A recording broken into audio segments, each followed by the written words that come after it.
Have you ever gone swimming and dipped your toes in the water before fully committing? Well, that's kind of what Ferrari did in 1976. They found the water to be cold, ice cold in fact. Turns out that Ferrari tried to usher in the 1980s before they were rad, and nobody was having it. Welcome back to ScaleSpeedworks. My name's Mike. In this episode of Classic Kit Review, we're going to be taking a look at the MPC version of the Ferrari 308 Rainbow concept car.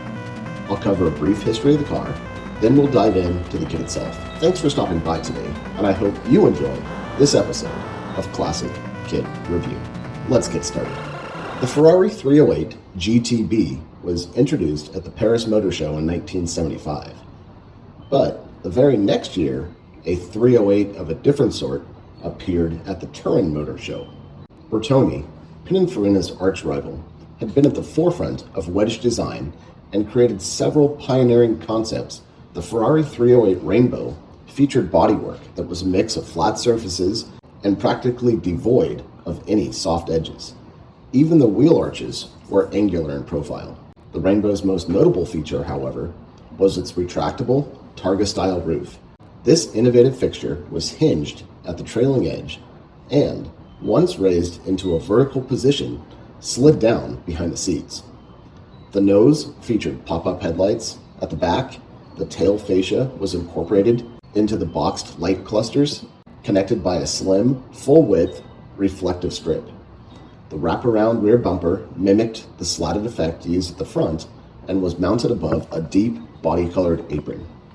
Let's just say there was no pot of gold at the end of this rainbow. This one-off concept car was the last of its kind, as the 308 Rainbow proved to be the final collaboration between Ferrari and Bertone. But that didn't stop the model companies from jumping in on this concept. A number of model companies, such as Airfix, MPC, and Heller, produced a replica of this unique prototype starting in the late 1970s all the way up through the early 1990s, all of them in 1/24th scale. Now that we have a little background on the car, let's dive into the kit itself and take a look. So let's dive into the kit and take a look. We're going to take a look at this one outside today.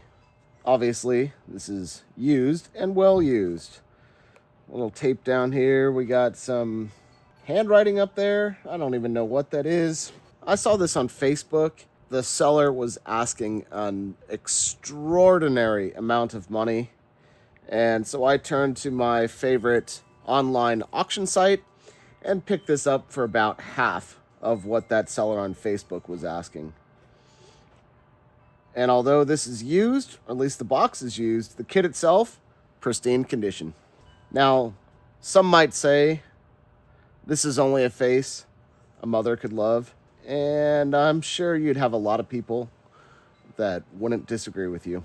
This is a hideous car, but cool nonetheless. Snap-on body, pop-up headlights, steerable wheels, hollow vinyl tires, custom sports striping. Awesome. What a great selling point. Matte aluminum plated wheels and a detailed interior. Same box art on the side. We get a little side profile there. Not really much to look at. Although, looking at this, I could really see an 80s style SUV. What do you guys think? Maybe make this a little bit taller, bring these fenders down a little bit in front, a little bit in the back. Yeah, I'd say this would be a killer SUV. Anyway, let's open this up, see what's inside. All right, here we have the body. Looks like there's punch outs for the headlights. A little bit of flash, not too much. Definitely some mold lines along the top of the body here. The roof line, come down the rear quarter panel and onto the back fenders. There you can see the outline of those beautiful taillights.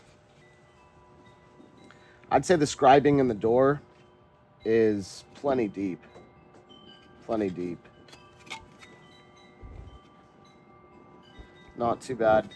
On the inside, we got, let's see, one tire here. It's a Goodyear. Yep. Goodyear tire with some numbers on there. That is a very, very wide tire. I like it, though. Let's see. What else do we have? 1, 2, 3, 4 tires. Excellent. They are all exactly the same. Let's take a look at these wheels. Those are nice, bright, shiny chrome wheels. All right. Very large, very thick Ferrari prancing horse over here. And looks like some kind of a handle or a knob or something there. We have a mirror, and we have, you know what that is? That's a parking brake lever. Okay. All right. Not much of a chrome tree. Let's put that back. Let's take a look at the glass. Kind of have a one-piece glass here, typical of the 1980s and how manufacturers were doing their kits. A couple of rectangular lenses, turn signal lenses. This is the taillight panel. Boy, and this kit really has an odor to it. It smells like the previous owner of this kit was a smoker. And yeah, it smells like it. Whew. Real strong.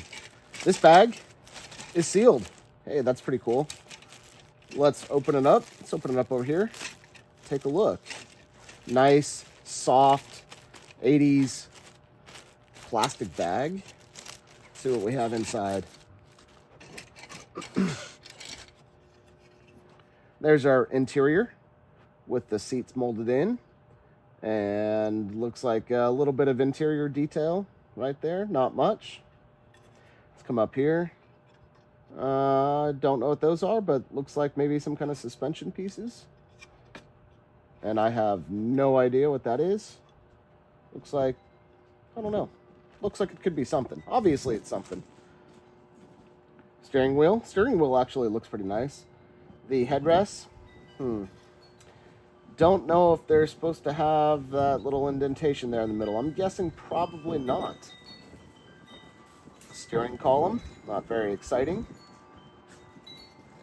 Looks like we have some gauges. All right, those actually look pretty detailed. I like that.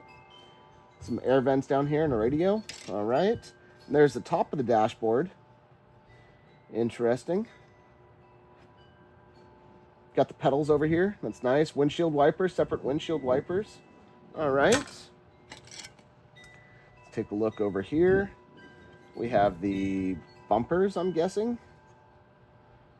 And this must be for the top. We have an up and we have a down. Take a look at that in just a minute. Maybe some more.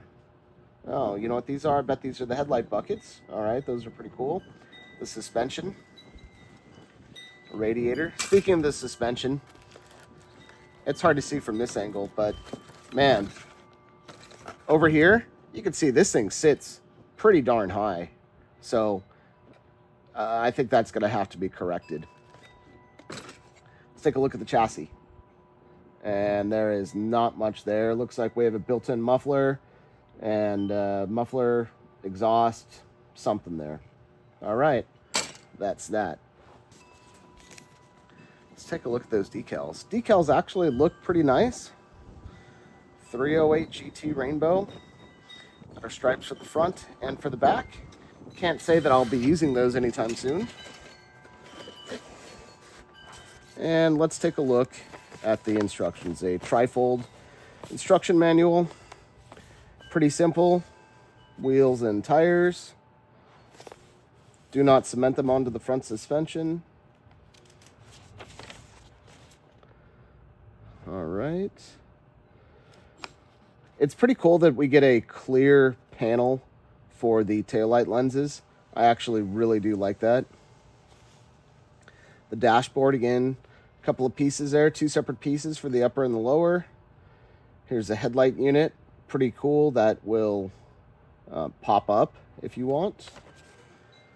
The interior with the headrests.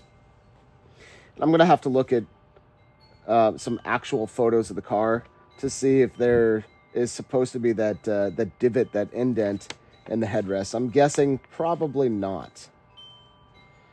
Pretty simple interior. And then here's the window and the front pan. All right. Okay, so that's for the headlights. Headlights up and down. All right, that's interesting with a little lever right there. The interior just snaps into the body. All right. Windshield wipers. The front bumper, and looks like the turn signals there. And decals. That's pretty much all there is to it. All right. Again, the Ferrari 308 GT Rainbow, a special concept car by Bertoni. And I guess we can all probably be pretty thankful Ferrari didn't put this one into production. All right, thanks for joining me on another episode of Classic Kit Review.